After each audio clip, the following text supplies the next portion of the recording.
Good morning. Welcome back. I hope that you've enjoyed your public holiday yesterday.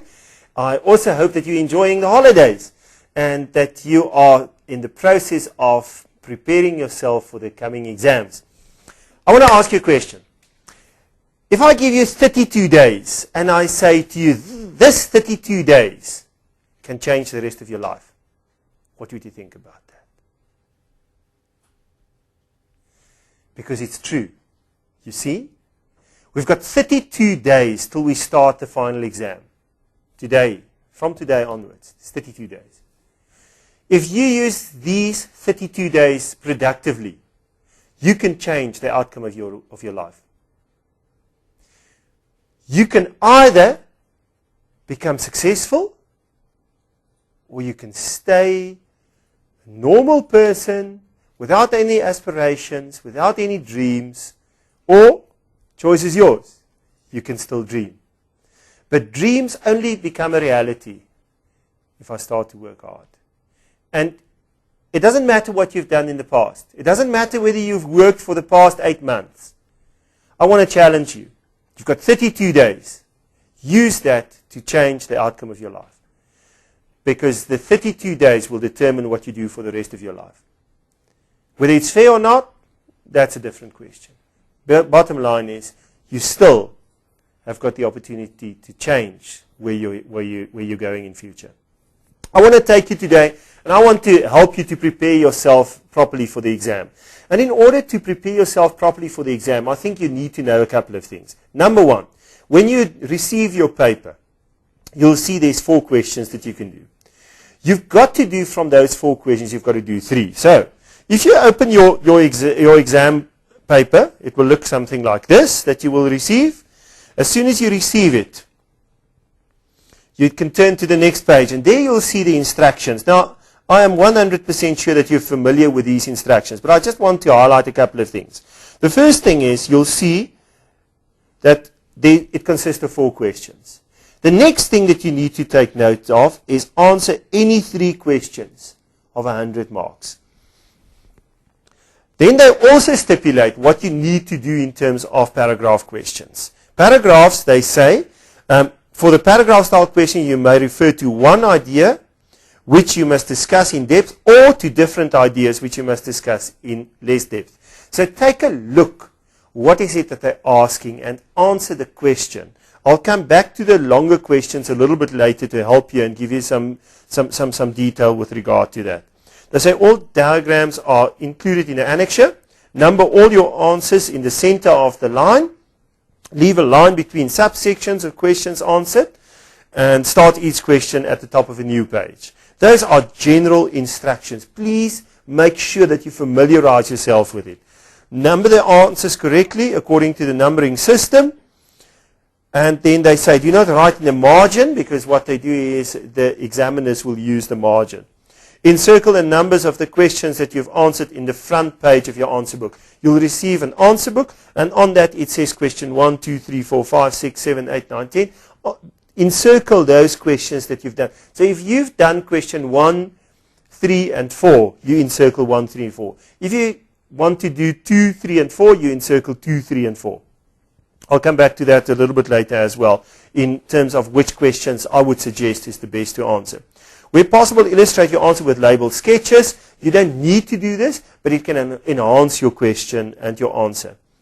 Write clearly and legibly. I hope you understand how the questions will look like. Now, what I've done is I've broken up the questions that were asked over a couple of years. I've taken about 4 years of question papers, and I've grouped them, I've categorized them. So what we're going to do this morning is we're going to break it up into small little sections of half an hour each, so that I can explain what you can expect with regard to climatology, what is it that you can expect with regard to geomorphology, what is it that you can expect with regard to urban, rural, and the environment with regards to water resources, and also then the economics of South Africa.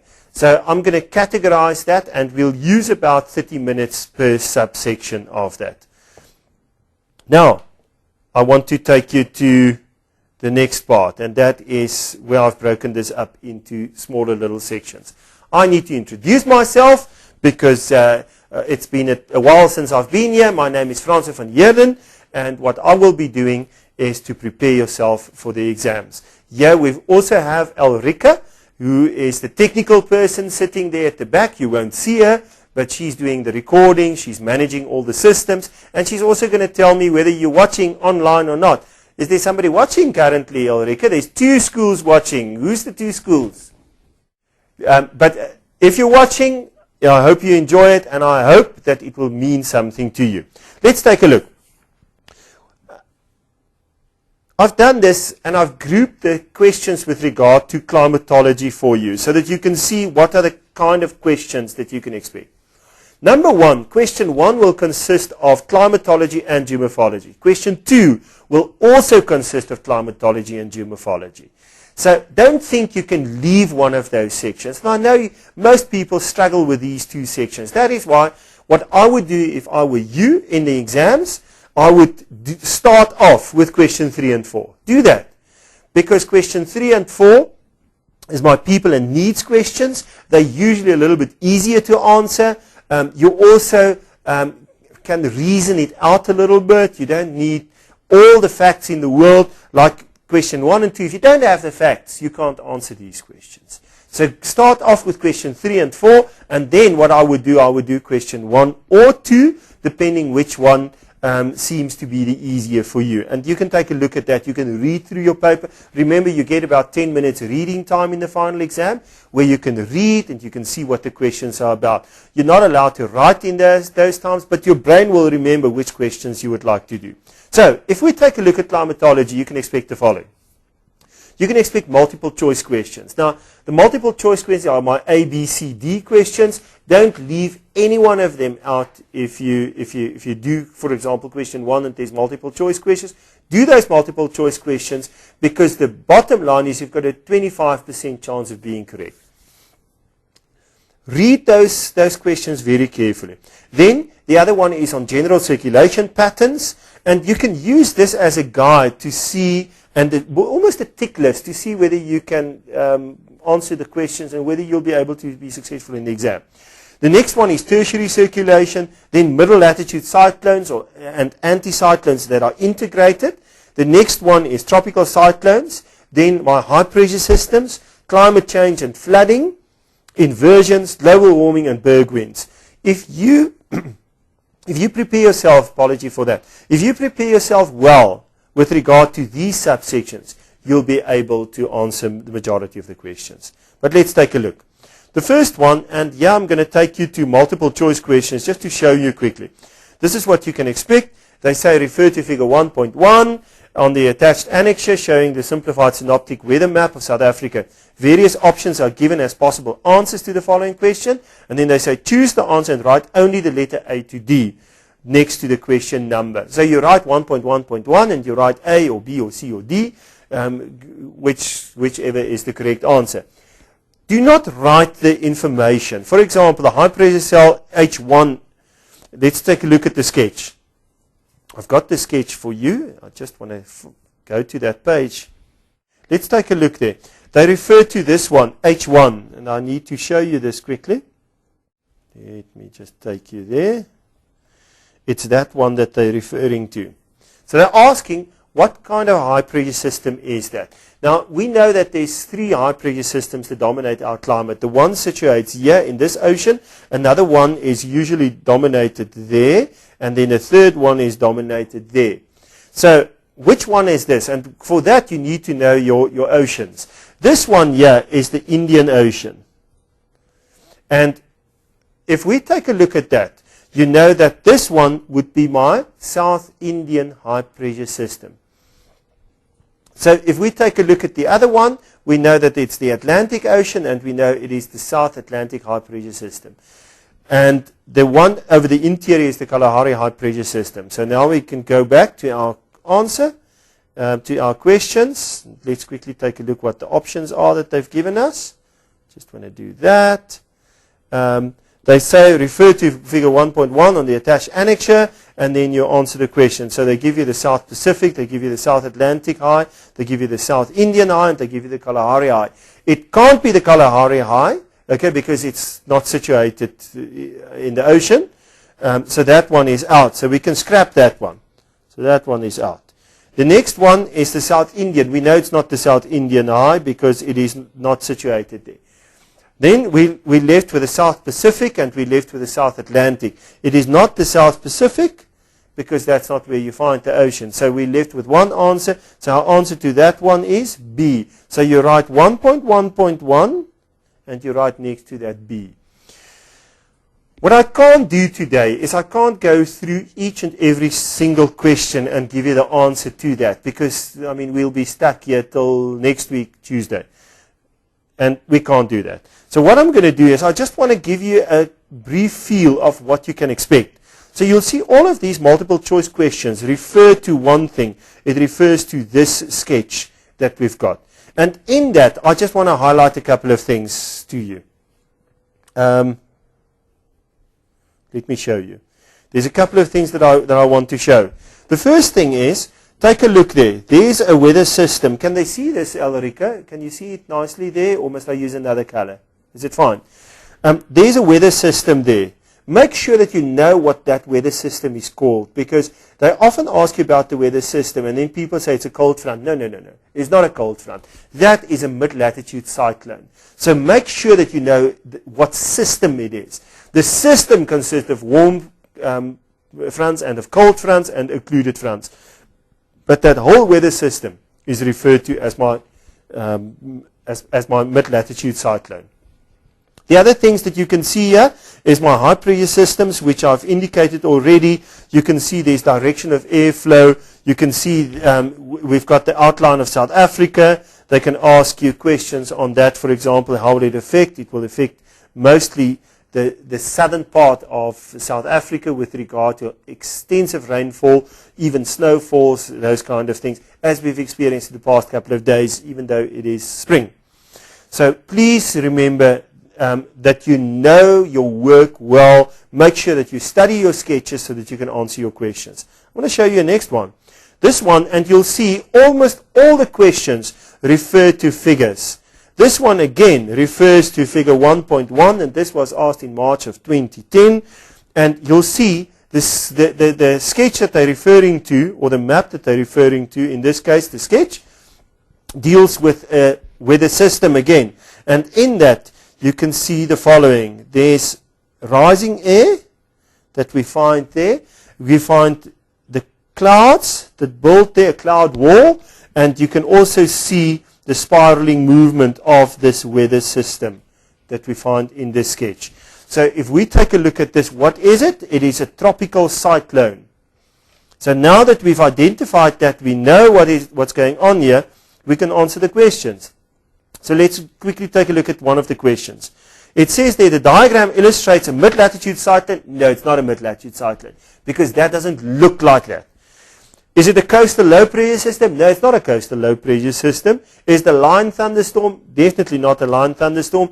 It is a tropical cyclone. So just by knowing your facts, you can answer these questions fairly well. And then obviously we'll take a look at the next questions from there, which I'm not going to do, but you'll be able to answer that if you know your work. So what we know up to now is make sure that you study your mid-latitude cyclone, because I want to tell you, in almost 90% of the question papers that I've seen, there's something on mid-latitude cyclones that are substantial. Also study your tropical cyclones. They love asking tropical cyclones. They can also ask the difference between the two. They can ask how it affects countries. We'll take a look at some possible questions that they can ask. Let's take a look at our next question. Let's see. Okay, help me. There we go. Now you can see, again, it asks you to refer to a question, to a sketch. And you'll see all the questions are based on sketches either, or it is based on maps, or it is based on extracts which you've got to answer the question. And this one looks like this, where they show you the different sections that you find, the different climatic regions in the world, and they ask you about whether it is primary circulation, secondary, tertiary, upper atmosphere circulated. So this one you need to make sure that they will always ask short questions on this. And this is where we deal with the intertropical conversion zone, where we'll deal with, for example, my Hadley cells and my Ferrel cells, deal with my circulation. This is circulation on a global scale here. But some of that are then on a secondary scale. So please take a look here. You can see there, the moment you see the word global winds, we know it is a primary circulation. Okay, because global is primary, then we move down to secondary, those things that lasts for weeks, and then lastly we come to tertiary circulation, which only lasts for a couple of hours or a day or so, like my Berg wind conditions. My secondary circulation would be my tropical cyclones and my mid-latitude cyclones. But my primary circulations, they are the ones that are there on a global scale.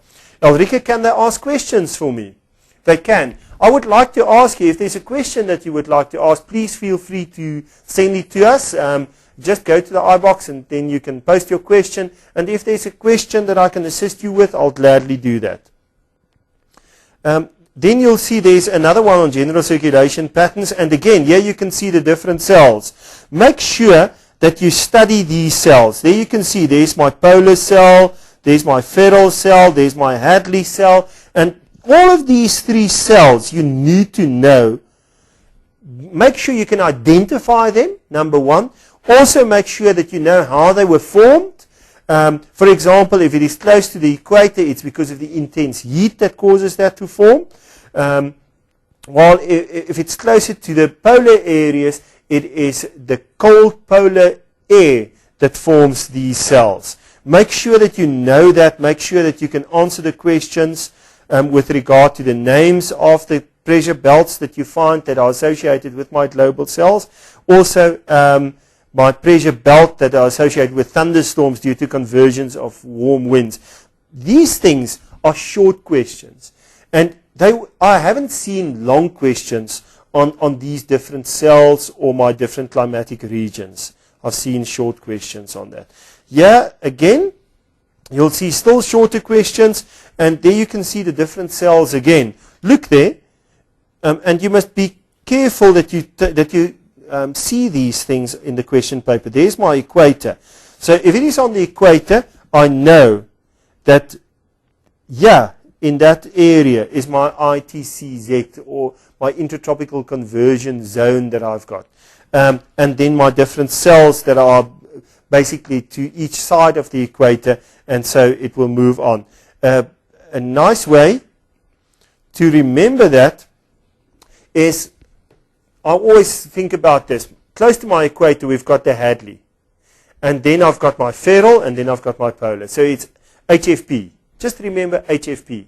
Hadley, Ferrel, polar. Hadley, Ferrel, polar. And that is from my equator, HFP. Just remember HFP. You'll remember it in future then. So find these kind of things that you can attach your knowledge to so that you remember. So if I take a look at this, sorry, let's go back to this one. Sorry that I'm jumping around. If we have to identify these now, you see it becomes easy if we know the HFP, because then we know that that one is the Hadley cell, that one is the Ferrel cell, and then my last one is my polar cell. Again, in the northern hemisphere, it's the same, Hadley, Ferrel, polar, easy to identify. You'll also see we can easily identify that in the next one as well. There is my Hadley cell, there's my Ferrel cell, and there's my polar cell. And there we can see you are correct in identifying that. Got to move on.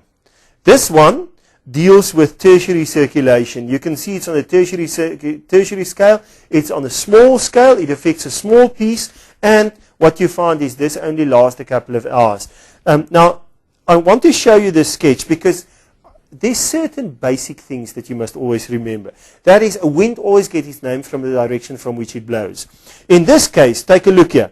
The wind blows from the sea to the land. So this one is a sea breeze because it blows from the sea. If it was the opposite, it would have been a land breeze. And remember, we're taking a look at what happens on the surface. We're not taking a look at what happens in the upper atmosphere. In the upper atmosphere, there need to be this distribution because a vacuum is left here over the sea. So that vacuum needs to be filled, and there you can see the circulation that takes place. So this is a sea breeze. Sea breezes are associated with daytime, while my land breezes are associated with nighttime. Please remember that. Another one that they love to ask, and I think there's a question on that as well. So I think the next sketch refers to that. This one. Let me just show you quickly.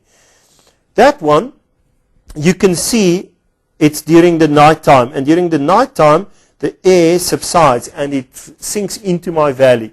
As it sinks into my valley, we call this wind a katabatic wind. And I always told my students to remember it in the following way. A cat, if you think of katabatic, walks around during nighttime. But ana works during daytime. So an anabatic wind is daytime winds, while a katabatic wind is nighttime winds. Katabatic night, anabatic day. Cat walks around during nighttime. You see, if you know your work and you can find these little hooks that you can attach your knowledge onto, you'll see, you'll do well. So they will ask questions on this, for example. There you can see the valley wind is a katabatic or anabatic wind. If you know your work, it's easy. That one is a katabatic wind. The wind occurs during day or night in the valleys. You just need to open your eyes. Look there's the moon and the stars. When do they shine? During nighttime. Easy to answer. The next one says it's also referred to as an upslope or downslope wind. It's a downslope. A wind gets its name from direction from which it blows, but this one blows down the slope. The zone labeled B is the thermal belt or the frost pocket, and that one there is my thermal belt, which is my separation between my frost pocket and the higher lying parts. Number C here at the bottom is my frost pocket. Okay, are you all right? You see, it's easy. But you need to know the basics. If you don't know the basics, you're going to struggle with these questions. So go back and study the basics. You've got 32 days left. It can change the outcome of your life forever. If you're stuck in poverty, you can change that. It's your choice. You can have a future. And don't say, you know what, I will never be able to go to university or to the Central University of Technology or to an FET college because I don't have money. There's always a way. Those places have got bursaries available. But please, make sure that you give yourself the best chance to be successful in life. Do not waste this 32 days. If your friends want to go out and party, let them ruin their life. You go, you know what's important now. Spend the 32 days studying hard. You can always party for the rest of your life. But then you'll at least have a decent matric certificate that goes hand in hand with the partying. I want to show you this. This is one on mid-latitude cyclones and anticyclones integrated. And there you can see. And now we're coming to a paragraph question. So what I'm going to do is I'm going to just highlight this paragraph for you so that you can see. It says here, why is it important for South African weather services to issue weather warnings?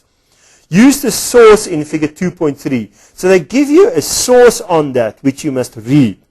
And write a short essay no longer than 12 lines. Now if they say write a short essay or write a paragraph, you cannot write like in sentences underneath one another and they're not integrated in a paragraph. It must be a paragraph. Don't write bulleted lists. Write a nice paragraph, and here's a simple tip for you.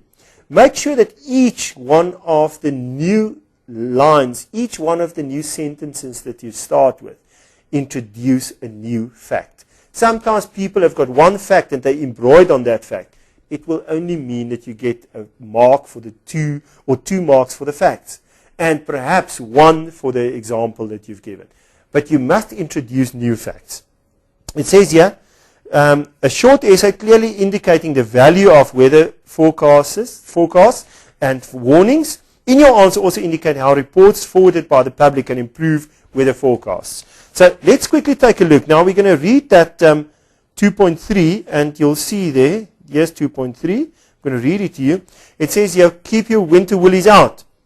Nice clear skies with cool temperatures can be expected for Tuesday and Wednesday, but people in the Western Cape need to brace themselves for another few cold, wet and windy days from Thursday, the 3rd of July 2008. It says here, satellite images showing the approaching low pressure system on Monday the 30th of June, and they give you the source where they get that information from. The South African Weather Service has been issuing advisories for the approaching system since the beginning of the week. On Thursday, gale force northerly to northwesterly winds are expected between Cape Columbine and Cape Agulhas, accompanied by very rough seas with wave heights in excess of 5 meters. Very cold conditions over the western interior of the Western and Northern Cape, spreading to the northern interior of the Eastern Cape and Southern Free State can be expected. The cooler conditions are expected to reach the northeastern parts of the country on Saturday, with temperatures falling into the cold category. Isolated heavy falls of rain, which could lead to localized flooding, are expected over the peninsula, Boland and Overberg areas on Thursday and Friday, my apologies. The South African Weather Service appeals to the public to forward to them any reports or confirming of significant weather events such as snowfalls, hailstorms, heavy rains, damaging winds, etc. when they are observed. Such information can also be used for further research, which will contribute to the improvement of weather predictions for that particular area. Now, in this, they also mention here in the last paragraph that you must forward things with regard to snowfall, hailstorms, heavy rains, damaging winds, etc. And you can use those to say the reason why they give this forecast is to protect people from heavy rains, to protect them from snowfall, and to protect them from the damage that can be caused by snowfall. If I can give you an example, and this you can use in your paragraph question. If they've got livestock out there, let's say they've got sheep, and there's a heavy snowfall that takes place in a specific area, then it can affect that area in the sense that you have damaging livestock. The livestock can even die, so you can have huge amounts of sheep dying in the process, which have got a huge economic impact on the farmer as well as on the surrounding area. Things like, for example, heavy winds or damaging winds. If there's gale-force winds, people need to know about this, because what you will do is you can, for example, cancel outdoor activities that might be dangerous or harmful. You can make sure that you are locked up in a specific place that are safe, that you're not sitting out there in the middle of nowhere, and then these winds can be damaging in the process. So make sure that you answer the questions with regard to that specific question that they ask. I'm going to show you a couple of other longer questions that you can also expect to get. You'll see this one is also the mid-latitude cyclone. Take a look. And remember, these are all from old past papers. So you can see, just by looking at that is a mid-latitude cyclone. Remember, that is what it's called, a mid-latitude cyclone. Why? Because it comes from the middle latitudes. My tropical cyclone is called a tropical cyclone because it originates in the tropical areas. I'm going to show you other questions. Here you can see this one deals with my different anticyclones, and there you can see in this one, there's my South Atlantic high, there's my South Indian high, and here in the interior should be my Kalahari high pressure system. Make sure that you know those weather systems so that you can answer your questions.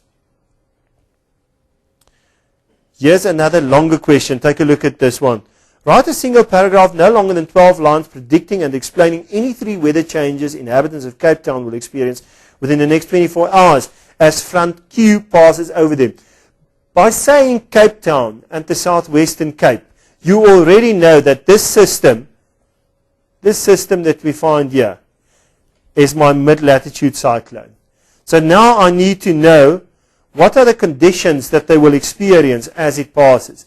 And go and study that, because it's quite clear in your textbook. They will experience heavy winds, gale-force winds. They will experience cold conditions. They will extremely cold conditions in some cases. Might also be accompanied by snowfall in the high-lying parts. They will experience extensive rainfall. So high rainfall, as the Cape has experienced over the past couple of months now. So please take a look at that, and I think you can see how to approach these longer questions.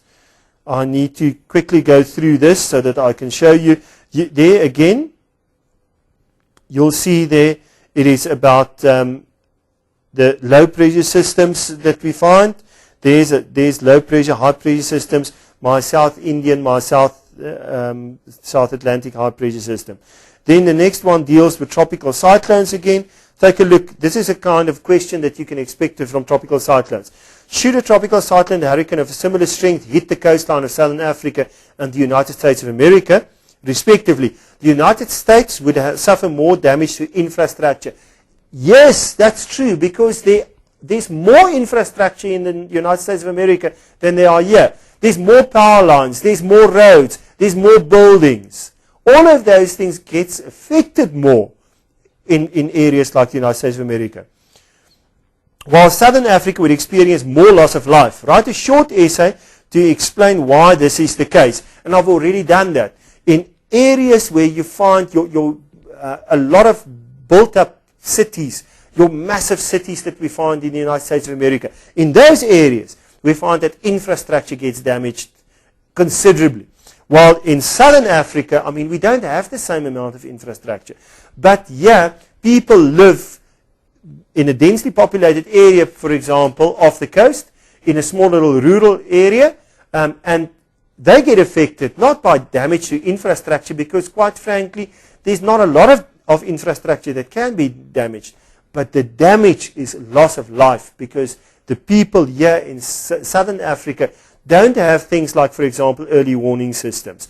They don't have transport. I mean, if you live in a rural area and you don't have a car and they warn you there's a tropical cyclone coming, where do you go? You can't get on your bicycle because, I mean, you know what? The tropical cyclone is going to catch you. So you can't escape from that. The other thing is they don't have TVs, they don't have internet.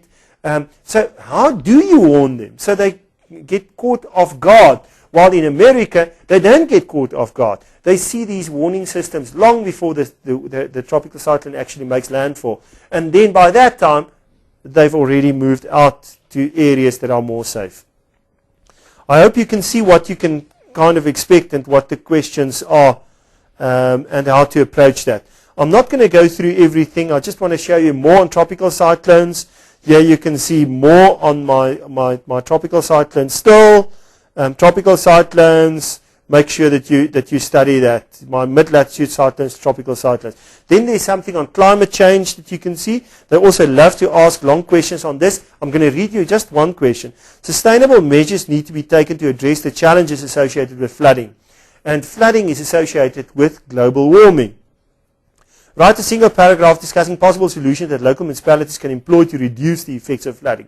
And here the emphasis should be on what local municipalities can do, not what governments can do to sign treaties and things like that. It is about local municipalities. So what they can do is they can warn people, they can make sure that people build their houses above the floodplain, they can have evacuation measures in place, all those kind of measures that local municipalities can follow. Make sure that you plant enough trees and things like that, because as soon as there's vegetation, it absorbs the water, so you don't have these massive amounts of flooding. They can also control the flooding from dams and things like that.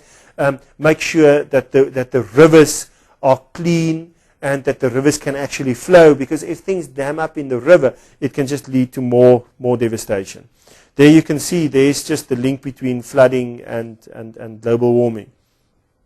I'm not going to go through this. Make sure that you know what to do with regards to global warming. Then there's questions on inversion, and inversion is the opposite of what we normally find. So we would expect that the temperature declines as we move up into the atmosphere, while inversions just have the opposite of that. So we'll have a decline, and then all of a sudden there's an increase.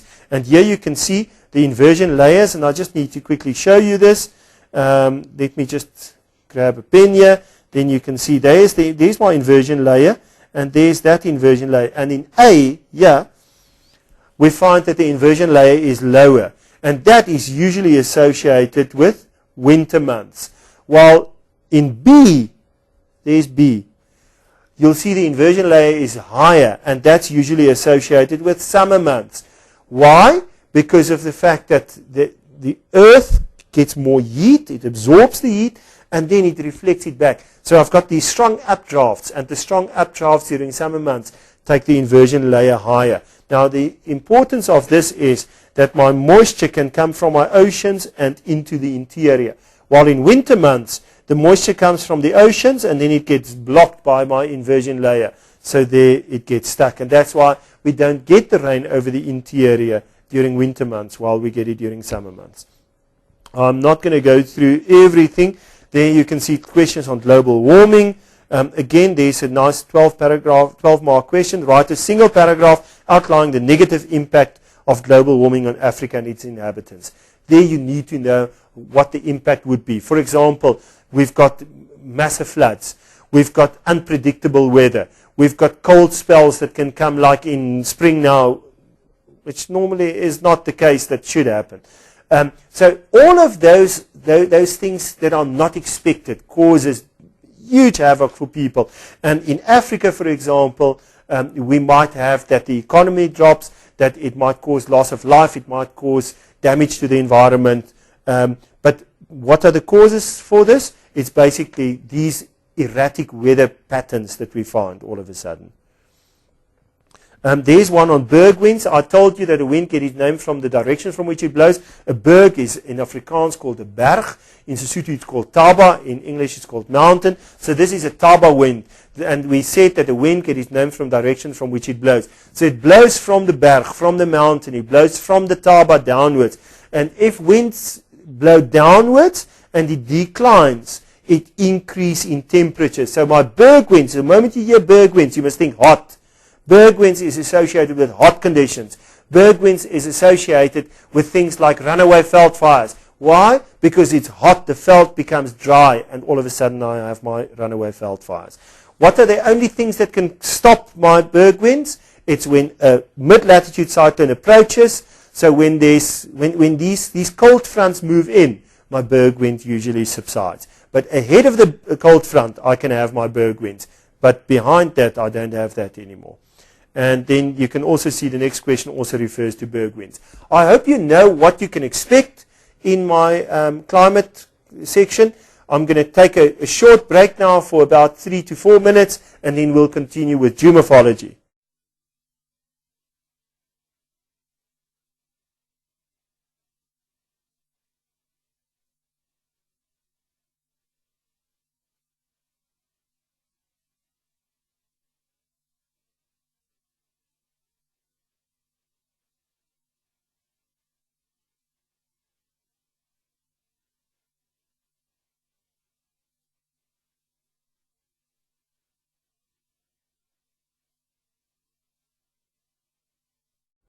We've had a nice break. Now we can start to concentrate again. Because the next section, remember, is also part of question 1 and 2. Question 1 and 2 consist of climatology and geomorphology.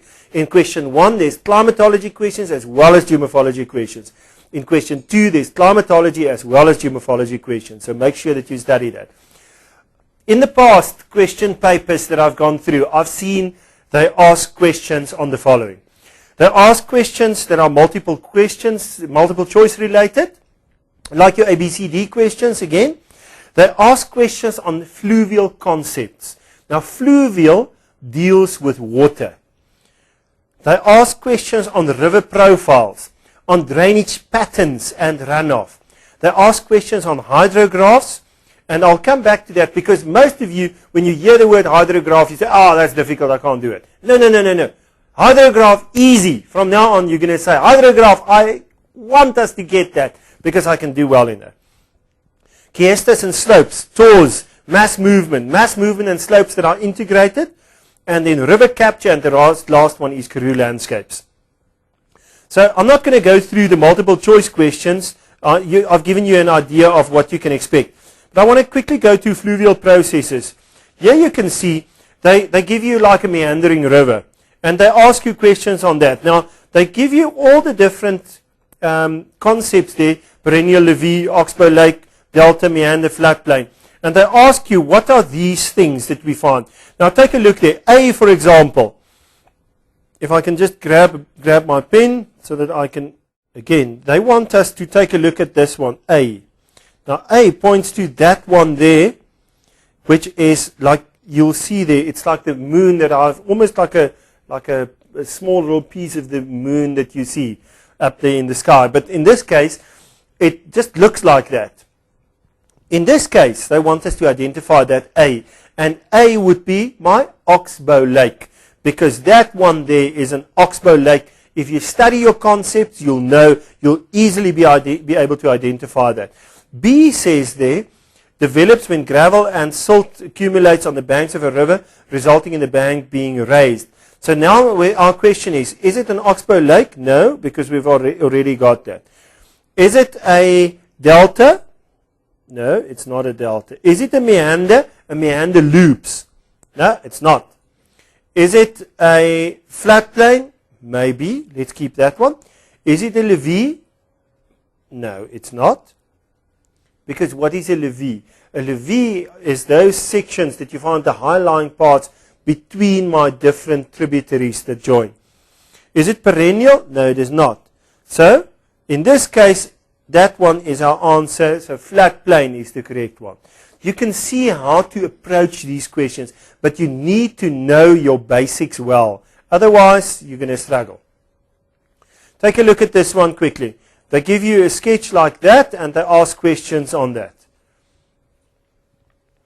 There's another one where they give you a cross-section of a river, X, Y, Z, and they ask questions on that. So these are my questions on my cross-section. You can see it's still short questions, and it's fairly easy to answer.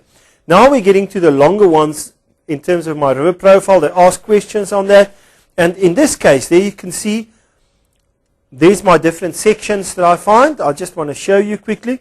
Here I find in this case, and I'm going to mark that for you, is my upper course. This one is my middle course. This one is my lower course. People always ask what's the difference between those. And my upper course is usually associated with high up in the mountains where I've got steep slopes, and then I also have down cutting that are predominantly. In my middle course, I found down cutting is still dominant, but we also have lateral cutting that takes place. So the river doesn't just tend to deepen, it also tends to widen. While in my lower course, you'll see there's no down cutting taking place, it just widens, and in this case, I also find deposition taking place. So make sure that you know your work well. It says here, write a single paragraph explaining why the cross-section profile of a river changed from its source to its river mouth. And I've already explained that to you. Because the moment you know your work and you see a question like this, you'll be able to explain that.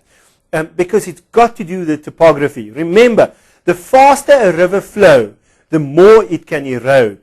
The slower a river flow, the less it can erode. But slow rivers have got one thing, it deposits. So if it's slow flowing, it deposits.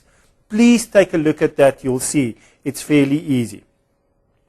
I'm going to move to the next question. Here you can see again, that one is also based on a similar kind of sketch. There you can see how the river meanders, and they've got cross sections of each one of those. Now, what's interesting is a river will always flow at its fastest on the outer bank. Now let me explain. This one here, if for example the water flows in this direction, okay, then my outer bank is here. So there I've got more erosion taking place. But here on the inside, and I'm going to do that with green, on the inside is my slower moving. And I said that fast you associate with erosion, and slow you associate with deposition. So on the inner bank there's deposition taking place. So now it's easy for you to take a look at this and to say that this one, this Z, that one there, that cross section refers to that part. While number, if I can just show you this quickly. This one here, number X, refers to when it is fairly slow moving on both sides. So that means it is fairly straight flowing. It doesn't go around a curve. Okay, are you all right with that? This one, number Y, and let me do that in blue, number Y. that one is associated with a cross section there at AB. Why do I say that?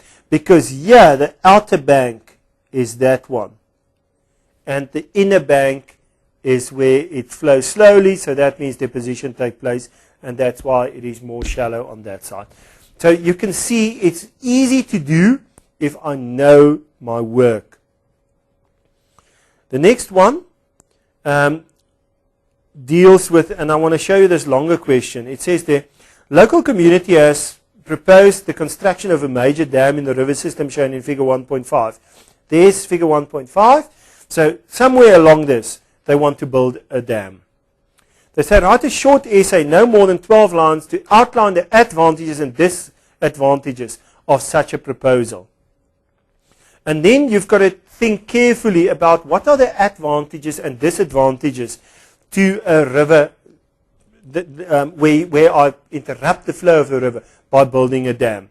And make sure that you deal with this in the following way. Number one is, will it have an impact on the landscape?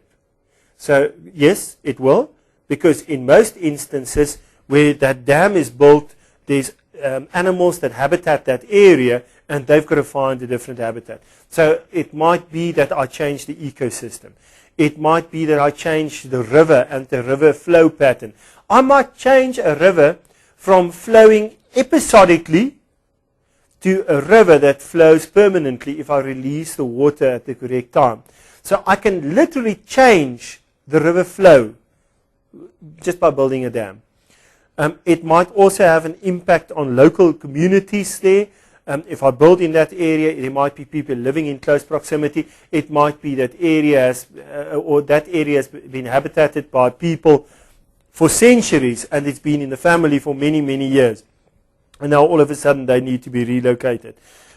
So take a look at all those questions that will impact on this. And they say here the advantages and disadvantages of such a proposal. Yes, water there. People will have access to running water. I might even have hydroelectricity that I can generate from that. There will be jobs that will be created in the area, which is a huge benefit. I will improve my infrastructure. Why? Because I need to build the roads in order to build a dam in that area. If I can give you an example, the Lesotho Highland Scheme, where these big dams like the Katsi and the Mohale dams has been built in Lesotho. What they've done there is there were huge advantages for Lesotho. Lesotho all of a sudden got an income because South Africa needed to pay for the water that we import from those dams. And those water goes directly into the Vaal Dam, which supplements the water to the Vaal Dam so that the whole of the Gauteng province can have enough water. So, what do they benefit? Lesotho benefits, we pay for the water royalties. Number two, they got huge dams that they can use for hydroelectricity. The hydroelectricity that they generate can produce about 80% of the electricity that Lesotho needs and consume. So only 20% needs to be imported from Eskom. The third thing is, these dams were constructed, so infrastructure was developed in that area. The fourth thing was that people got jobs. Not just building the dam, but building the roads that lead to the dam. Helping to clear the area. Helping to relocate, for example, rabbits and things like that, or snakes, or whatever you find in that area, because the area needed to be filled with water. So all of that leads to a huge advantage for Lesotho. Another thing is tourism. People go there to just take a look at these infrastructure developments. Take a look at the amazing dams that's been built there, because they are truly, truly remarkable. And it's an engineering piece of art that you can go and watch. There was also a spin-off for South Africa in terms of this. What's the spin-off for South Africa? We could get things like water, which is extremely important in Gauteng. It benefits our economy. All of a sudden, the places or companies that wanted to relocate because there wasn't enough water in the Gauteng area, now all of a sudden feel that they can stay there because there's enough water for the future as well. And then another spin-off for us and for Lesotho is that there were general relationships that were formed between South Africa and Lesotho. And all of a sudden, Lesotho and South Africa had common ground, and so international relations became better after that project as well. So you can take a look at that and you'll see. Here's another one. Now I just need to show you quickly. You'll see here, write a single paragraph describing with reasons how the changes mentioned in 1.6.2 will impact on runoff and infiltration as illustrated in the drainage basin. Now you need to refer to 1.6.2. It says, describe the changes that you can observe in the drainage basin over a period of time. And that is where there's human impact. And where humans impact, they usually impact negatively. Because all of a sudden they change the whole habitat, they change the vegetation of an area. So that has got a dramatic impact on infiltration of water, on runoff of water, and all of that will impact. So you can see how to approach these kind of questions. The next one also deals with drainage basins that you can see there. Again, it is fairly straightforward how to answer these questions. This one, I just want to show you this longer question again. In order to control flooding, a drainage basin must be managed properly. So they already make a statement. So they say, manage the drainage basin better and you'll control the flooding. Conservation of the whole drainage basin must be sustainable to reduce the risk of flooding. Those are statements that they make. Write a short essay to explain how the sustainable management of a drainage basin can reduce the risk of flooding. For example, if I can manage the water in my drainage basin better, I can manage the flow downwards, and I can also manage the floods. It says here, in your answer also indicate the negative impact of flooding for local communities living in the drainage basin. So, of course, there will be flooding, there will be damage to houses, there will be damage to infrastructure, there might be drownages, there might be things like livestock that they might have that get washed away or die in the process. But the first part of this question that we need to address is write a short essay to explain how the sustainable management of drainage basins can reduce the risk of flooding. For example, if I vegetate the drainage basin area, I already have water that gets infiltrated and not everything runs off. So I can manage this by just purely looking at the environment, by managing the environment. And that is why I want to tell you, if you're looking for something that you'll find a job in one day, go and take a look at these things like environmental management. Because as time goes on, we will more and more have to rely on people to manage our environment so that we take better care of our environment so that we can survive in the long run, which must leave us with a sustainable planet for your children one day. Here you can see there's drainage basins that they've got and questions were asked on that. Another one on drainage basins that you can see. They love asking questions on this. Here's one on hydrographs that you can see. And they ask you specific things on that. For example, the flat peak. Remember, the flat peak is the peak of the flood. It's the highest point of water that gets discharged in a river. That's my flat peak. My rainfall peak is the highest point of rainfall that I find within an area. And often there's a difference. You'll see on your hydrograph, there's three things that they show there. They show you the peak discharge, so that means the flood. They show you the rainfall, usually in a column or in a line that they show that. Just take a look there, because they show you the rainfall and they show you the discharge. And then the other thing is they show you what happens over time. And you'll see that there's normally a gap between my peak rainfall and my peak discharge. And that difference there, that difference between my peak rainfall and my peak discharge that I find is my lag time. And the longer the lag time, the less the chance of flooding. The closer the lag time, so the closer my peak rainfall and my peak discharge is together, the better the chance of having a flood.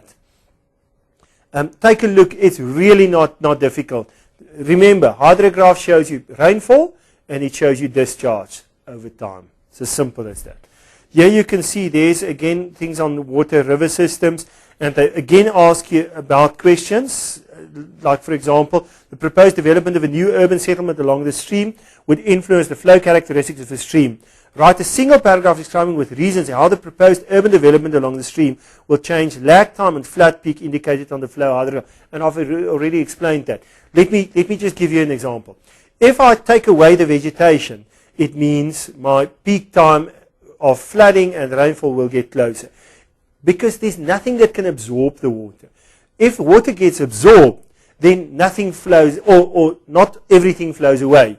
But if all the water that falls on the earth's surface flows away, massive chance of rainfall. That is why when people enters the equation, it changes the landscape dramatically and not for the better most of the time.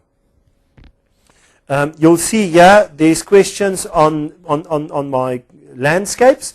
And in this case, the one on the crests and the cliffs and the debris slope, etc., shorter questions. Go and study that. It's straightforward, but it's easy questions. And they really are logical to figure out. Here again, they show you different diagrams of different slopes. And even if the sketches look a little bit confusing, if you know your work, you'll be able to answer these well. Let me go to the next one.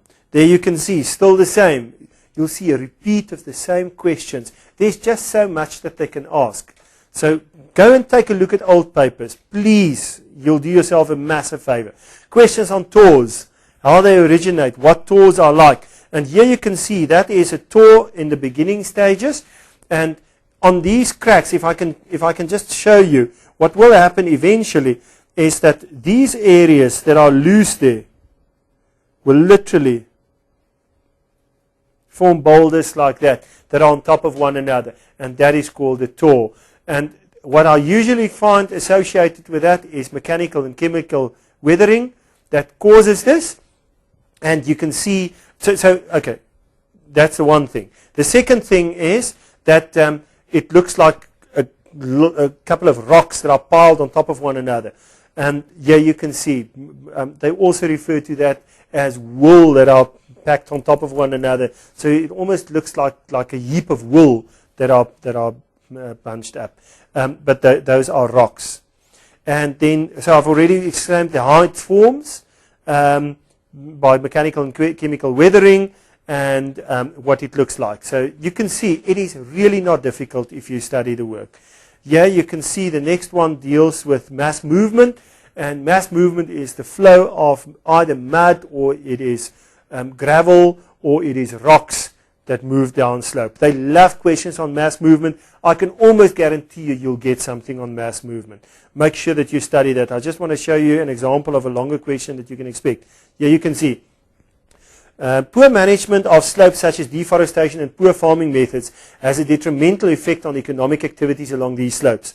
With reference to the article and sketch 1.5.c, which I'm not going to take a look at now, highlighting man's contribution to increasing mass movements along slopes, the economic consequences thereof, and what could be done to rectify the situation. So what they would like us to do is, they would like us to write a short essay highlighting what are man's contribution to this. So again, if I clear the normal vegetation, then all of these rocks, my mud can come down. If, for example, I change the weather in the sense of climate change that take place, and we have excess rainfall, it can lead to these mass movement, mudslides and things like that.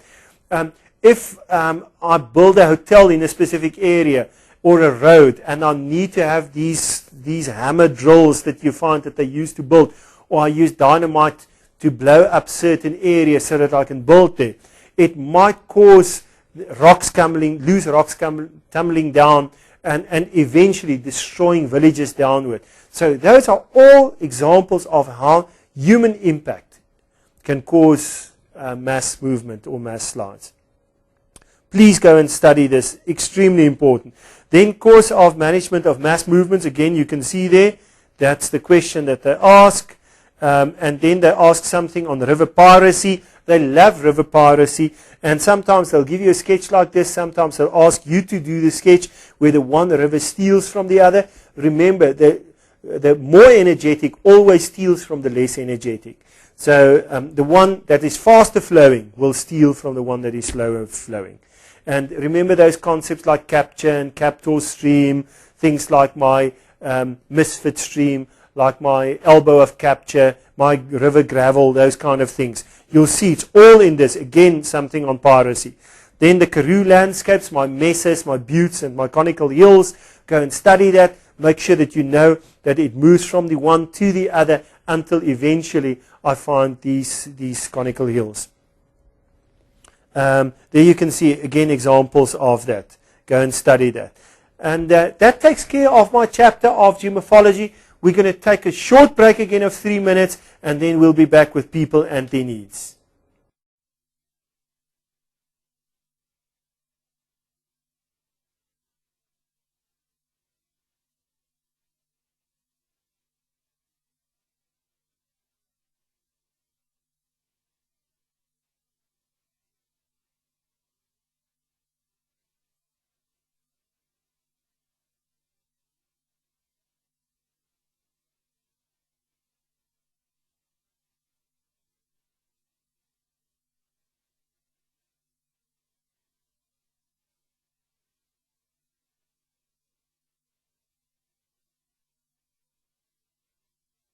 We're back, and this time we're going to deal with people and their needs. I just want to show you what has cropped up in the past couple of exams so that you can see, again, you'll have multiple choice questions, you'll have types of settlements, you'll have settlement patterns, central place towns, industries, economic concepts, land use zones, sustainable cities, migration of people, which they love to ask, informal settlements, informal trade, urban expansion, which is quite important as well, IDZ, food security, land reform, trade, transport, GDP, globalization, which they love, in this industrial region, water supply, which you will definitely get, and river catchment strategies, which links nicely to the previous one that we've done. So let's take a look. Again, I'm not going to go through all these shorter questions. You'll see that they are straightforward. Normally my question 3 and 4 are easier to answer because remember, it's not purely the facts that I need to regurgitate almost like I have to do within my climate and my geomorphology. In this case, if you can think clearly, you'll be able to reason out the questions, but you still need the basic background. So don't think that you don't need to study this. This is the most important part of your question paper because this is where you'll make your marks. And then you'll see there they refer to the following. I just want to show you. Also refer to sketches in this case. And I just want to show you the sketch that they refer. In this case, it is the tunnel which provides water all the way to the Tugela River and from the Sterkfontein to the Tugela. So make sure that you study these sketches and then go and answer the questions. I'm not going to go into detail about that. Just want to show you types of settlements.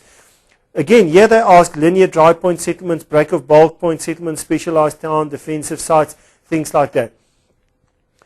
Make sure that you study these concepts, that you know what is a linear development, because it's straightforward. It develops along either a road or along a river or things like that. It is a linear development. The word line and linear should tell you that it is a development that develops in a line.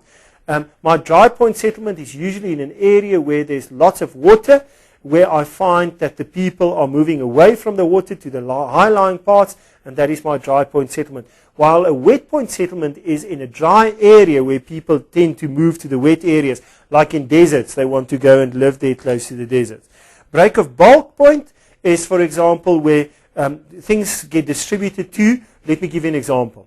We import things from Japan, like the cars, and then they come in via Durban. And once they come to Durban, they take that from the ship and they move that to a different form of transport, and then it gets distributed to the rest of the country. And that is a break of bulk point.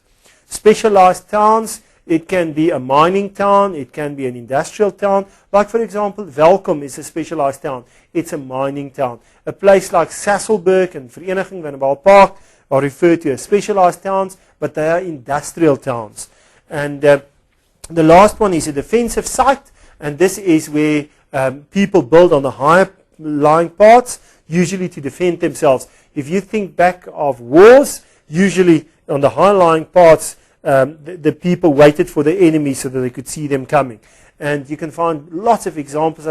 Not just in South Africa, all across the world. I'm thinking about one of the best examples is Masada that we find in Israel, where the people lived there on the high-lying part. And when the Romans came, they could survive for months up there until they realized that, you know what, the Roman Empire is so strong we can't survive forever up there on the mountain. And then eventually all of them committed suicide. A good example of defensive sites.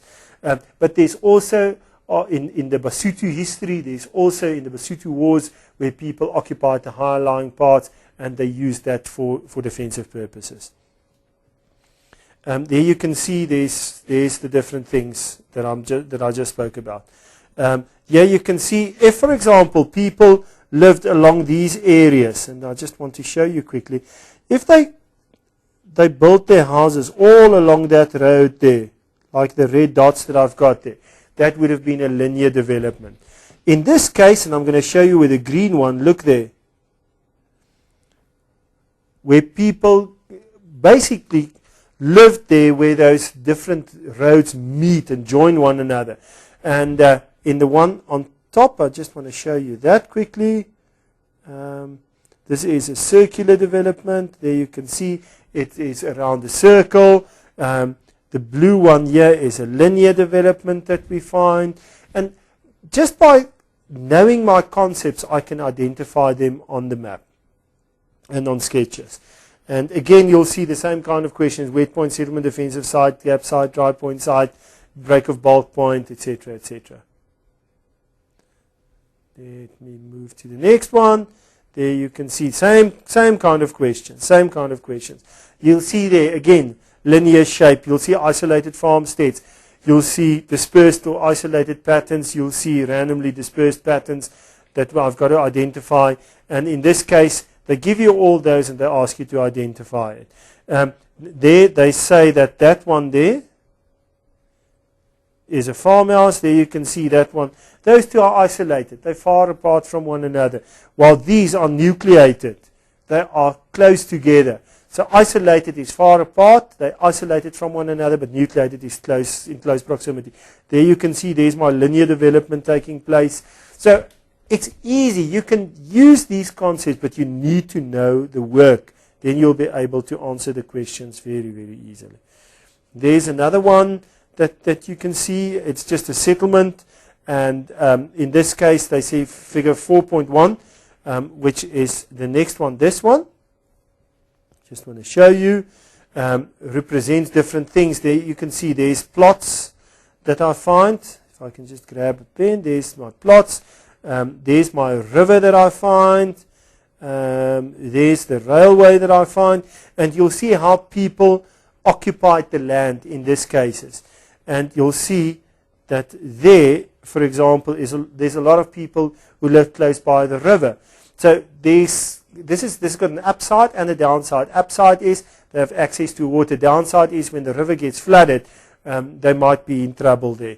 The same with the people that lived here in D as a linear development along the banks of the river.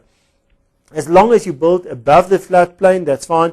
But the floodplain is the area where the river is going to flood its banks. And as soon as it floods its banks, then we've got massive problems there. Again, shorter questions that we've got that relates to urban areas. And there you can see, this one shows a decrease in population. And they also mention the urban centers, urban or functions that decrease. As people move away, functions also decrease. And you'll see there's a couple of questions that they ask with regard to central place towns. These are my central place towns. There you can see easily identifying, I just want to show you, easily identifying the range and the number of people that will visit the shopping center, or in this case, a furniture store in the area. Go and study those things. Those are concepts that you need to know. The last one, with regard to the industries that you find, you take a look. They can also give you columns like this. And then they ask you extraction of raw materials from nature. What is that? Is it bridge industries? Is it gross national product? Is it raw material orientated? Is it primary activities? Yes, of course, it's primary activities. So you go through the list, and then what you do is you link these to one another. So the first one, that primary activities, links to that one. So that the answer to that is D. And then you go through the list, and you follow the same process with regards to this.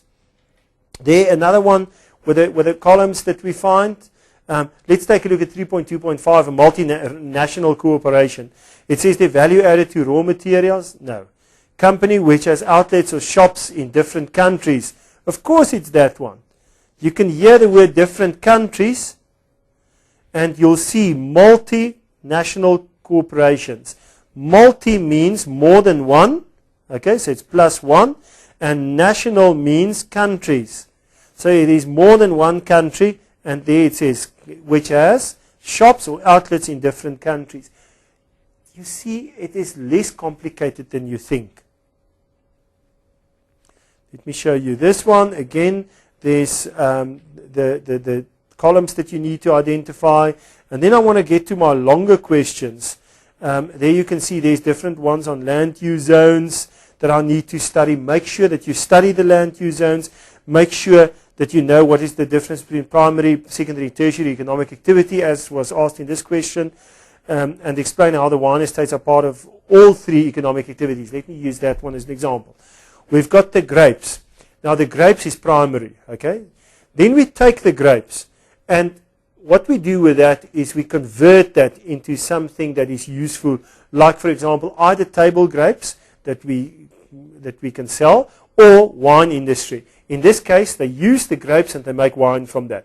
So the grapes are primary, the wine is the secondary, and once it gets sold, it is part of the tertiary economic activity. So if I've got a cellar there on the farm, I can sell directly from there, or otherwise I'll distribute it to other places where they can sell my wine. So that's just an example of how it's part of all three. And then it says, outline the contribution made by wine industry to the economic development of the region. And this surely refers to the Southwestern Cape. As you can see there, 3.5, there's Constantia, there's the wine route. This is in the Southwestern Cape. You can also see how the houses look like. It's that Cape Dutch style that we find. And in this case, it creates jobs, number one. If it creates jobs, people have got salaries. When people have got salaries, then what they can do, they can go and purchase things, which stimulates the economy.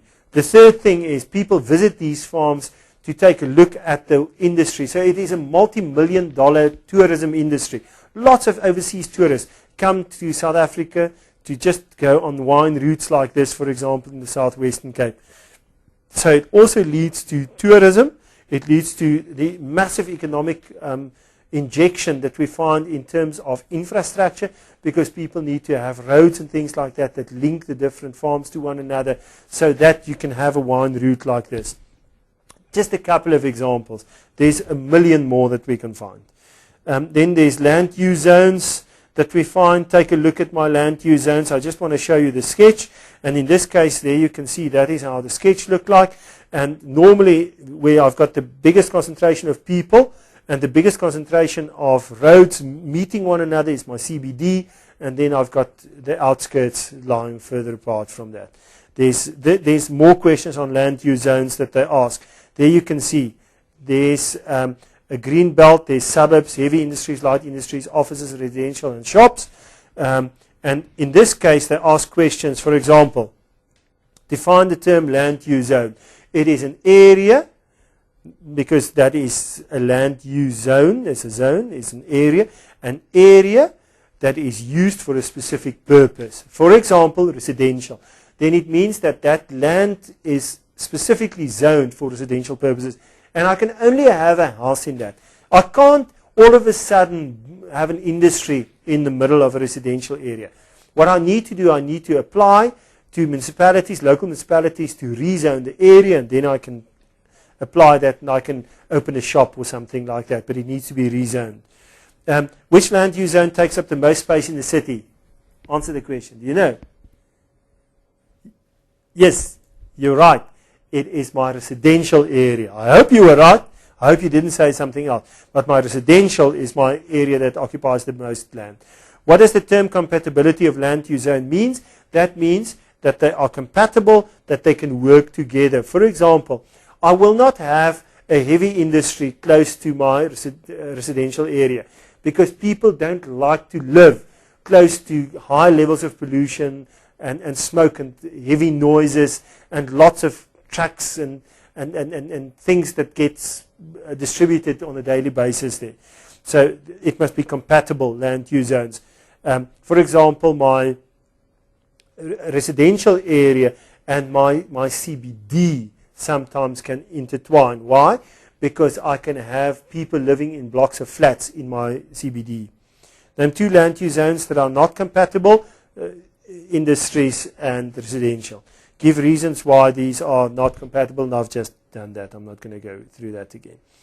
I hope you can see how easy it is. There's more questions on land use zones. Again, the same kind of questions. Go and study that. They love asking questions on this. The next one deals with traffic and the problems that are associated with cities. Where there's a huge concentration of people, there's also problems. Things like, for example, my traffic might be a problem. Other things that might be a problem can be things like high levels of crime. Where there's high levels of crime, we usually find that we associate that with social injustices and social problems. Here's another one on land use zones that I find. I just want to read you this paragraph question. Photograph Y represents Y in figure 3.4.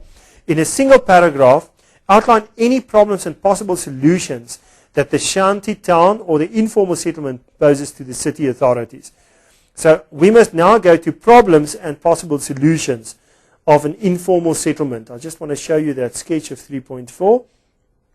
There you see there's Y, and you can see it's an informal settlement. Now the problems that we associate with this is, number one, high density, high levels of concentration of people. Poverty might be a problem. The fact that people don't have jobs might be a problem. The fact that there's no proper infrastructure is a problem. Let me give you an example. If, for example, there's a fire that breaks out here, it's almost impossible to extinguish the fire before massive damage takes place. Why? Because the fire trucks can't get in there. There's no proper roads. There's no proper addresses that are given. So how do you direct people to where the fire is? They first need to locate the fire, and then they can extinguish that. And then possible solutions to this. For example, my RDP housing is a possible solution to this. Also, to upgrade and to make it possible for people to upgrade their facilities so that eventually they will have formal structures. To create jobs in the area will contribute, because if people have jobs, then people can afford to upgrade their facilities. Those are just normal questions and normal answers that you might expect with regards to that. Again, you can see here a 12-mark question. The inner city of many South African cities are declining. Write a single paragraph explaining why the inner city area is losing its importance. And also mention some disadvantages of the decline of the inner city. There you can see people move away from the inner city. Why?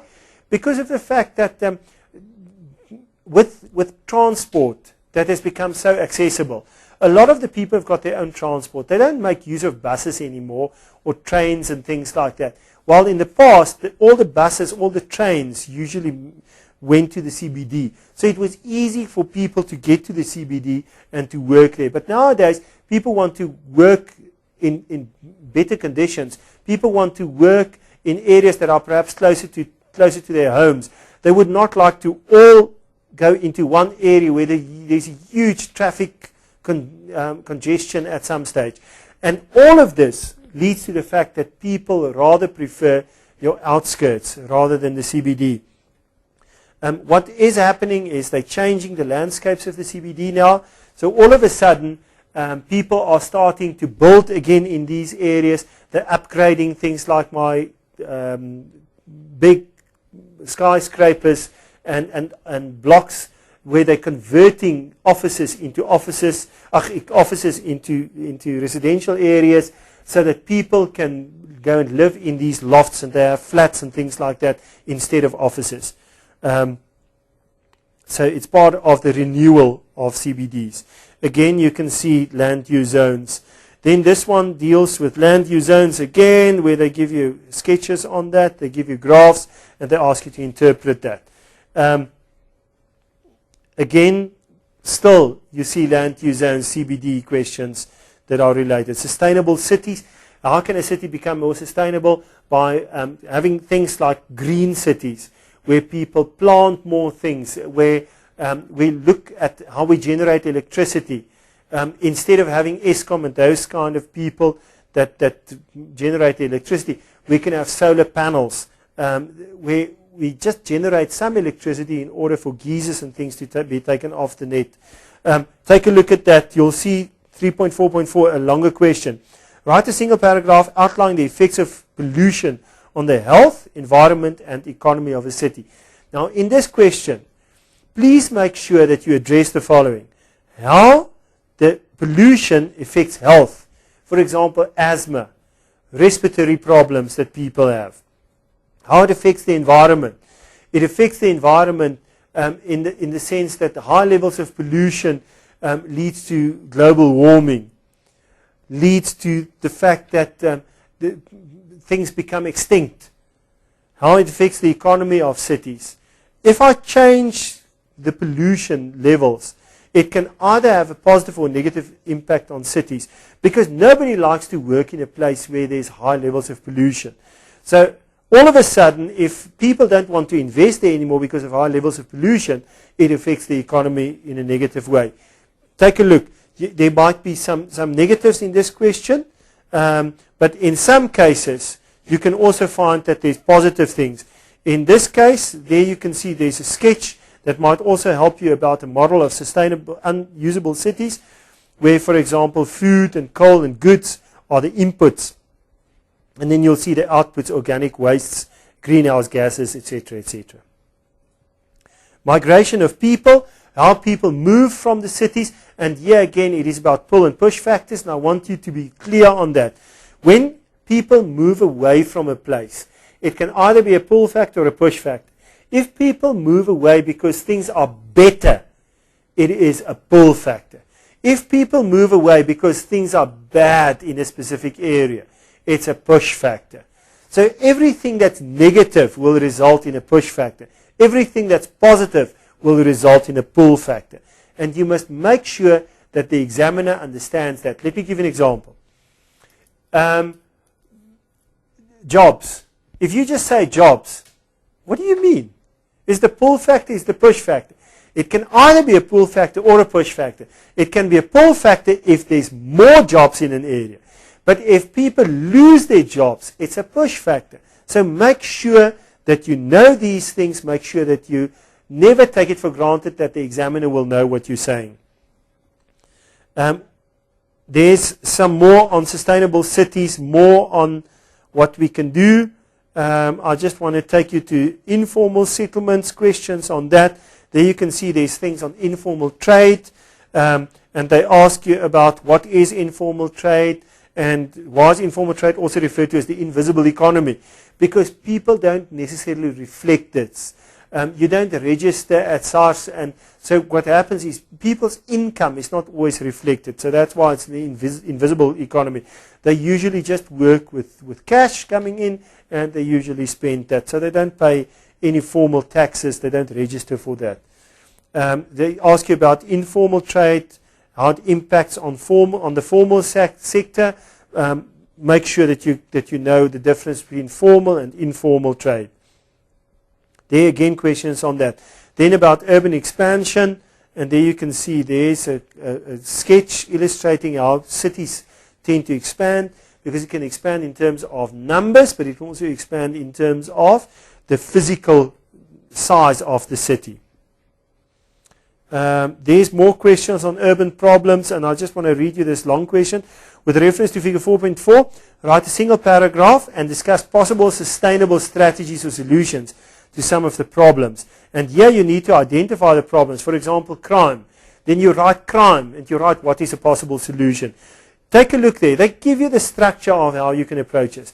Write air pollution, give possible solutions to this. Social problems, like for example, drugs and alcohol abuse, noise levels that are high. Write them down, write possible solutions to that. Traffic congestion, write that down and write the possible solutions. Then municipal bylaws. For example, a bylaw is when can you say that a person is breaking the law in terms of noise in a city. And all cities have got different bylaws. How many cats may you have in a specific area, in a residential area? How many dogs are you allowed to take care of? Those are part of my municipal bylaws that I can use to manage a city.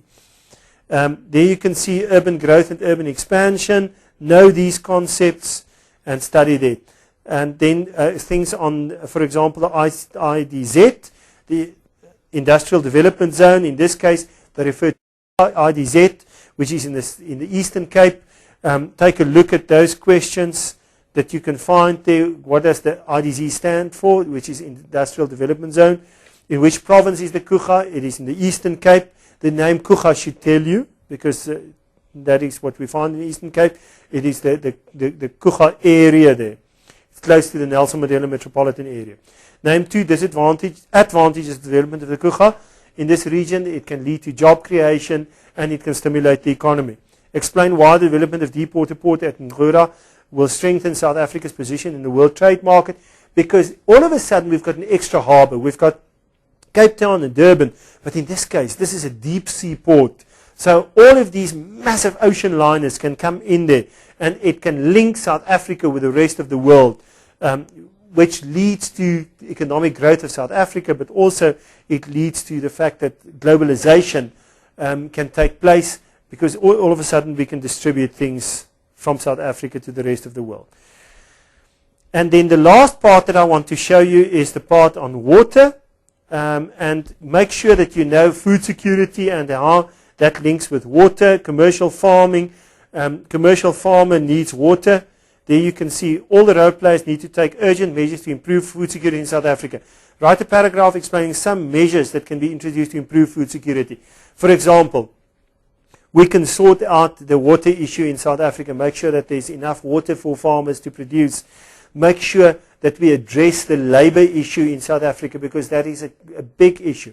Make sure that we address things like land restitution and land redistribution, so that whenever farmland gets distributed, it is still occupied by people that can make sure that we can have sustainable land use of that area, and that we still have food security.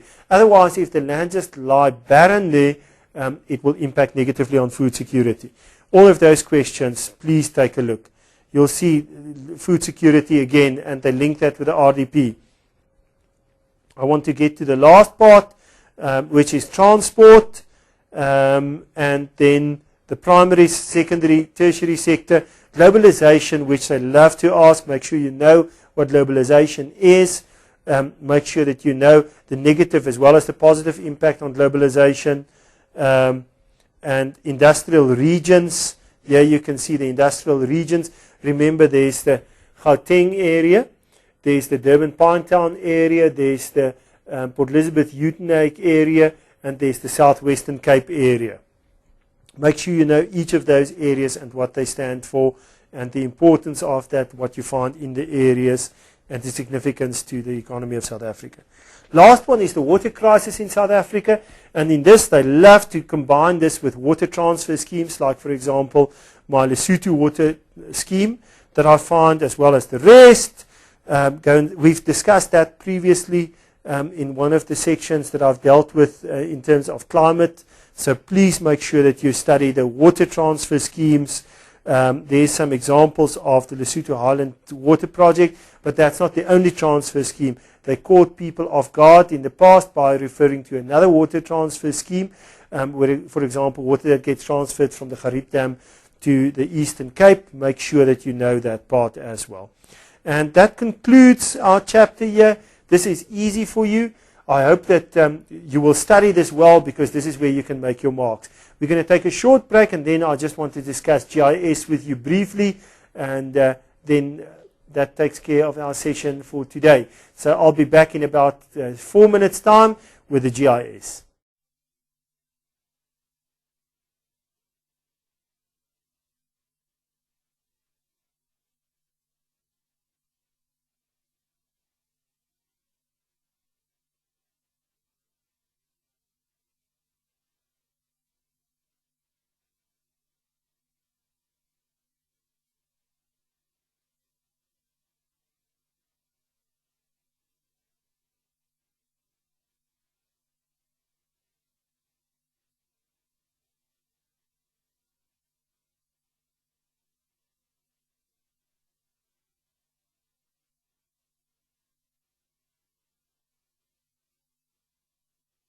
You need to give me another 15 minutes.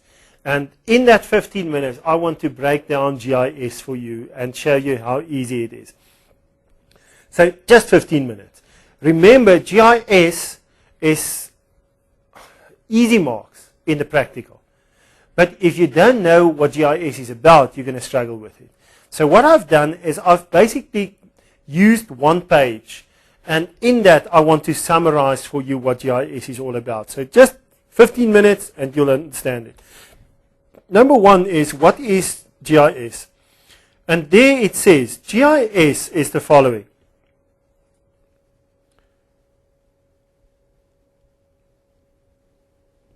It's a layered digital map that allows you to view and analyze extra information.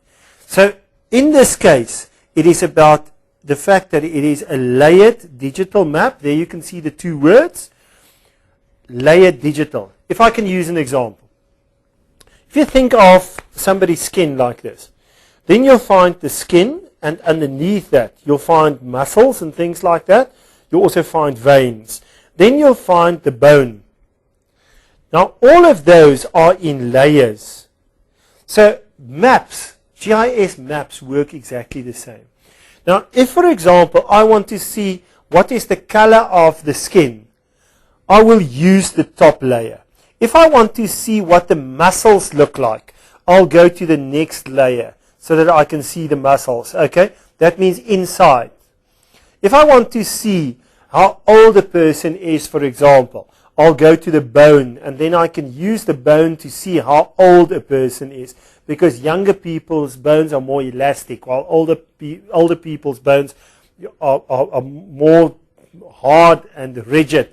And so it breaks a little bit easier. That's why when Tatimolo or Nkhono falls, they break the leg or they break the bone easily. And it takes longer for them to repair as well. Okay, so you understand the layers that I'm talking about. Now, a GIS map works exactly the same. So I've got my different layers. Let me give you an example of layers. The one layer might be my infrastructure. For example, my roads and my railway lines. The next layer might be my water. So my rivers, dams, lakes, everything will be on the next layer. The next layer might be my topography. Topography, high-lying areas, low-lying areas, my hills, my conical hills, my mesas, my table mountains, all those kind of things will be there. The next layer might be things like, for example, land use zones, like your residential, your highly densely populated residential area, low densely populated residential areas, my CBDs, all those kind of things. So I think you get the message. Then it says the map you see is a product of data that's been captured, stored, and then put into map format. What we need to know there is the following. You need to see that it is data that has been captured, stored, and then put into map format. So it's about those words.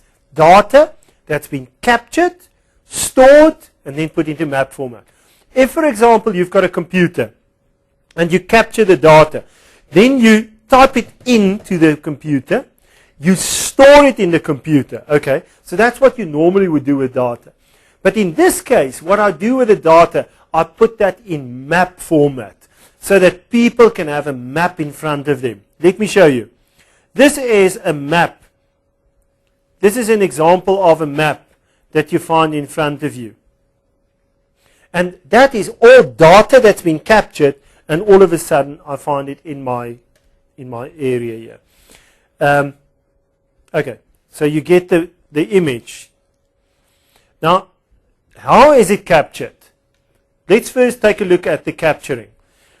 Number one is I capture that, then I manage it, and then I store it.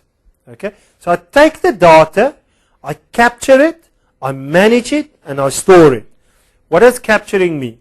Capturing means I type it in, okay, or I gather the information. As soon as I gather the information, I type it in. I might put them in columns in a spreadsheet or in things like a database program like Access or whatever the case might be, where I manage that. As soon as I manage that, I then store it. Now, how is it captured?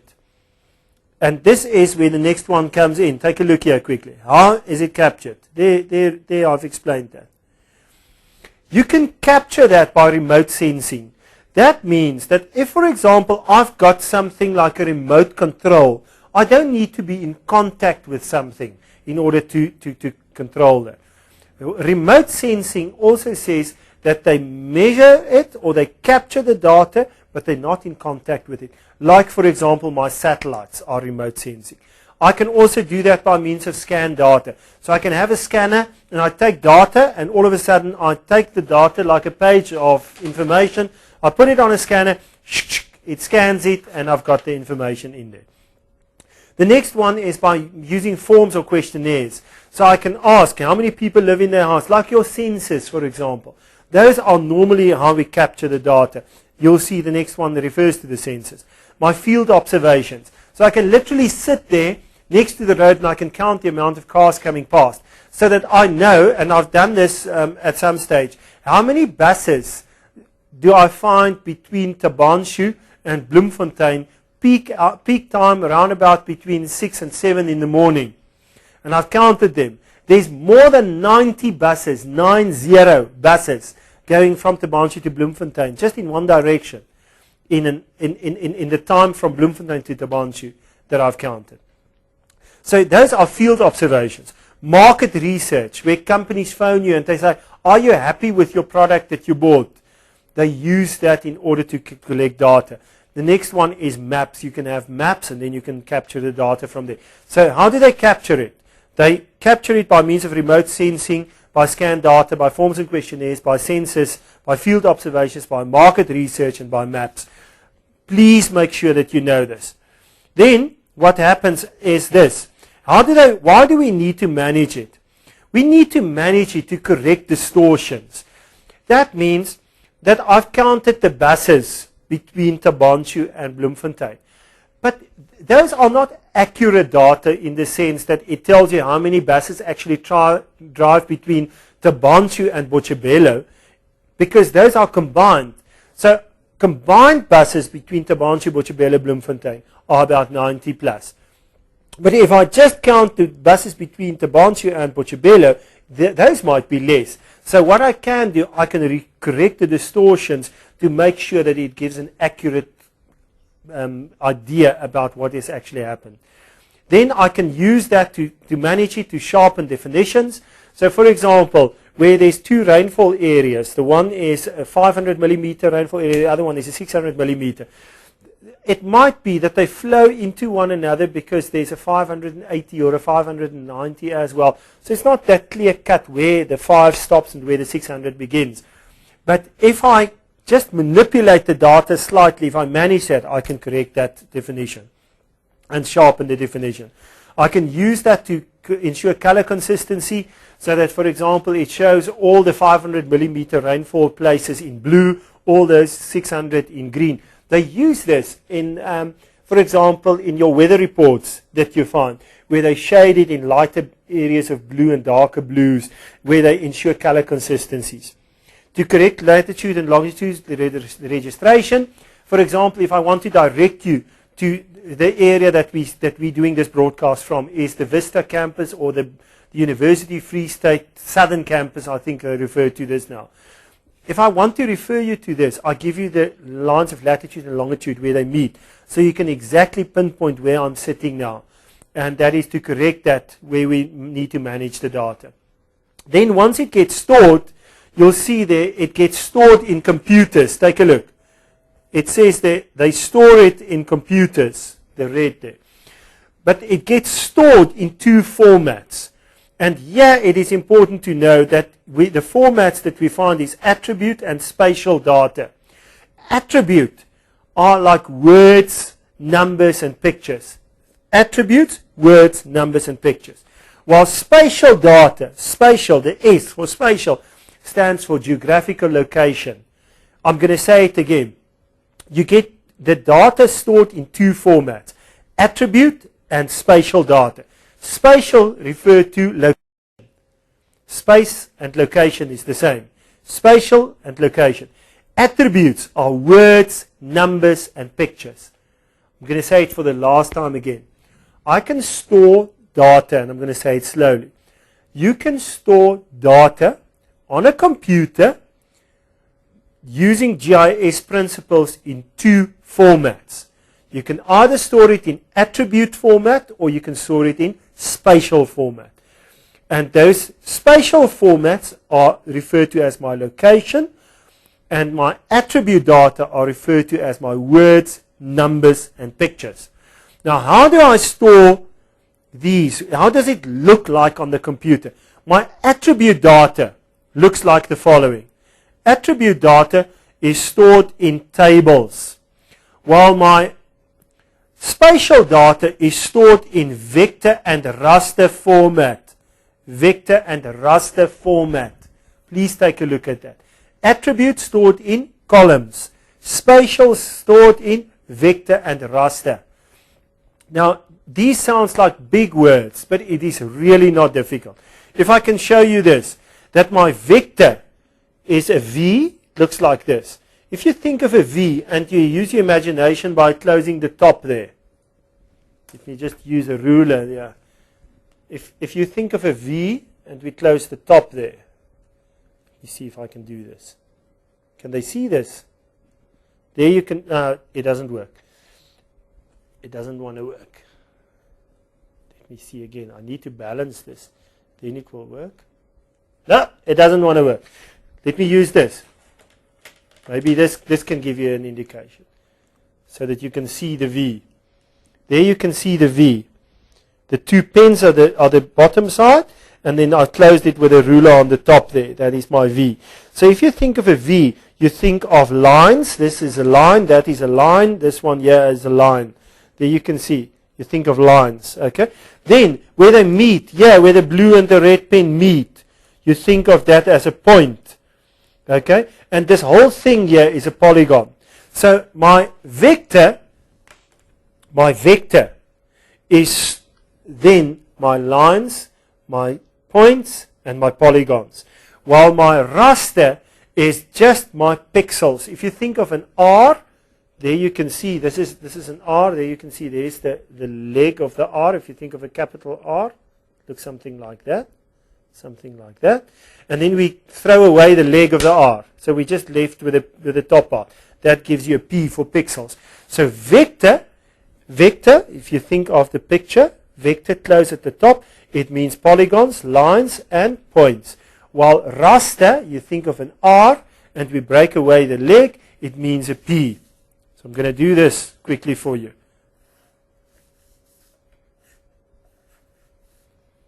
Let me show you. Can they see this? This on almost I make it a little bit better. Let me try. I'm going to use the highlighter so that you can have clearer lines. Just want to show you quickly. Just allow me a second. Allow me a second. I'm just busy doing the V for you nice and properly.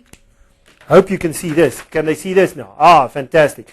Now, the vector one, I'm going to close the top there. So let me just draw in. I'm closing the top there with a pink. There you can see. So if you think of the vector and you think of this whole area, that's a polygon. You think of that and that, it's two lines. You think of that, it's a line. But this area is a polygon. And here at the bottom where they meet, it's a point. So you think of vector.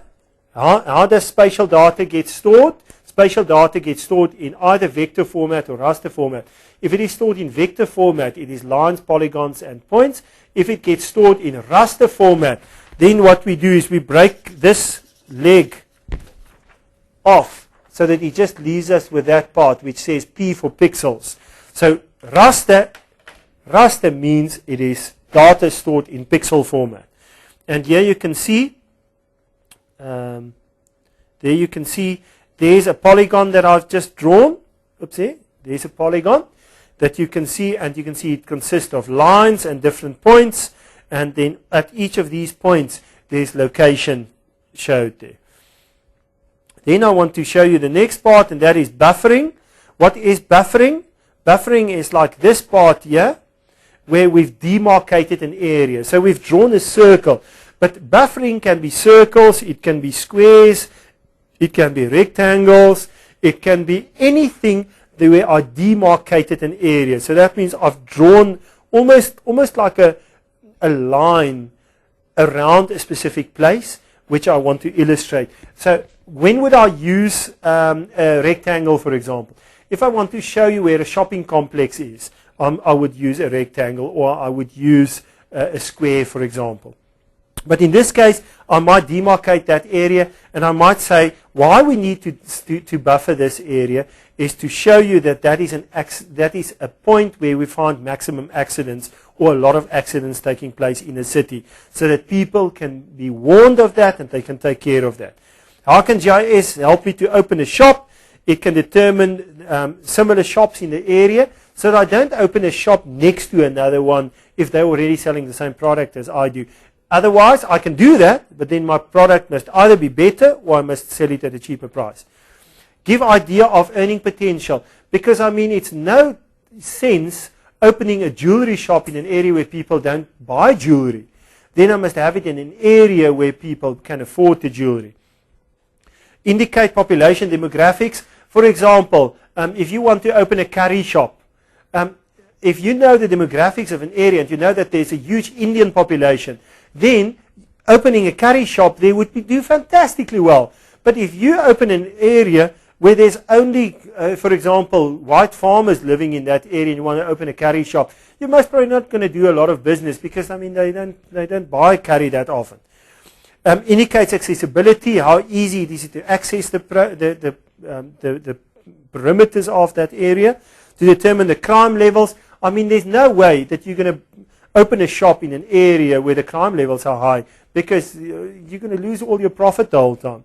And then determine open land availability. So you can use GIS to see whether there's land available, what the crime level is, what the demographics look like, whether there's other similar shops, what is the earning potential of the area, things like that.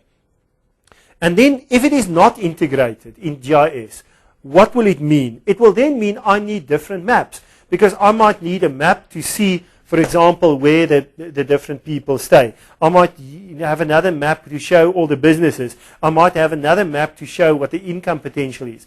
But in GIS, they integrate it, and I can say I want to see what the earning potential is. Then they just show me the earning potential. I can then click on another layer to say I just want to see which kind of shops do I find in the area. And I can link that. Different map projections would have been a problem, because not all maps are the same projection. Some of them have got different scales, like a 1 to 50,000, 1 to 250,000, or whatever. But in a GIS, they integrate it, and scales doesn't matter anymore. And you can see how easy GIS is. Go and study it. Make sure you prepare well. Use your weekends in the next 32 days so that you break down the work. Work out a program for you. On Friday, I'm going to do climate. On Saturday, I'm going to do geomorphology. And you don't need to spend the whole day doing that. You need 2 hours. Or 3 hours. Climatology Friday, geomorphology Saturday, and on Sunday, I'm going to use 3 hours to do the people and their needs. Next week, you do the same thing. The week after that, the same. By the time that you go and sit for your exam, so that you prepare for the next day, you've already gone through the work 4 times. I guarantee success. If you leave it now and you think, you know what, I'm going to study it just before I write the exams, you are in trouble. You're not going to be successful. It's like if I want to ask you to drink water and you drink water when you're thirsty, you drink 5 milliliters every half an hour or whatever the case might be, you'll drink a lot of water during the day. But if I just give you 5 liters and I say drink it now, you won't be able to drink 5 liters. But if you drink it during the day, then what happens is by the end of the evening you'll finish your 5 liters, you'll still feel good, and the thing is you've drank your water. The same thing with studies. Go and study every single day. Do not wait for the exams. Let your friends waste their time if they want to, but you must go and study. It was fantastic sharing this couple of this 2 hours with you. I hope that everything goes well in the exams, and that there's a bright future ahead for each and every one of you. Remember, you are in control of your own destiny. Make sure you use all the opportunities you have. Have a fantastic day, and may God bless you.